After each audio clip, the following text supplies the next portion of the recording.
Today we have a lot of animals. Let's learn their names one by one. Are you ready, toddlers? Let's start the video. The first one is a tiger. This is a tiger. T is for tiger. This is a tiger. This is a tiger. The next one is a gorilla. This is a gorilla. This is a gorilla.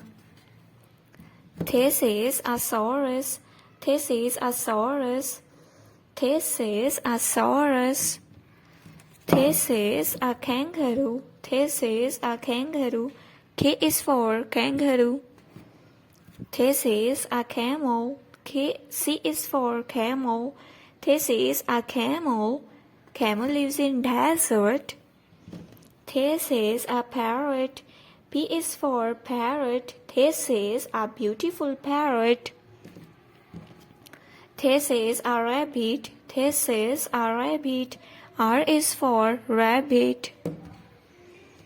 This is a hen. H is for hen. This is a hen. This is a rooster. R is for rooster. This is a rooster. This is a dog. This is a dog. This is elephant. This is elephant. Elephant. This is a rhino. This is a rhino. This is a rhino. This is a lion king. This is a lion.